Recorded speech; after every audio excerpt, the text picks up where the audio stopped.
બાપુ 30 વર્ષથી ભાજપ સત્તામાં છે, ભાજપ પાસે સંગઠન કાર્યકર્તા બધું મજબૂત છે, આપણી પાસે હજુ એ બેઝ નથી, તો કેમનું થશે?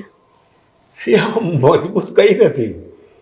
30 વર્ષનું એક ચક્રી શાસન બીજેપી, તો પછી પબ્લિક દુખી કેમ? ફરકેટ પબ્લિક, બીજેપી નો કાર્યકર્તા દુખી કેમ? ફરકેટ બીજેપી નો કાર્યકર્તા. ધારાસભ્ય દુખી કેમ? ફરકેટ ધારાસભ્ય.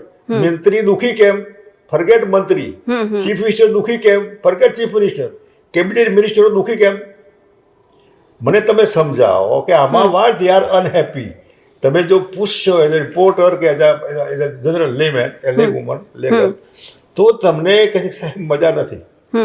તો શું મજા? તમારે કઈ મજા જોઈતી હતી ને મજા? પબ્લિકને શું મજા જોઈતી હતી? એને કેમ મજા નથી? જે નાની છોકરી 9-10 વર્ષની એના ઉપર બળાત્કાર કરે, લોકો એને પથ્થર મારીને મારી નાખવા માંગતા હોય, એ માણસ જીવતો રહે અને બીજેપીની ટોપીને બીજેપીનો ખેસ બીજેપીનો આગેવાન જાહેરમાં પહેરાવે, પબ્લિકે પાર્ટીનો વર્કર બેઠો હોય ને જોતો હોય કે આને તો પથરા મારવા જોઈએ, હવે તો સાહેબ થઈ ગયો, આ પાર્ટી મારે શું કરવું? આ એક દાખલો ખાલી. અને તમારા શાસનનો કંટ્રોલ નથી. there is no administration, there is no government at all, elected government.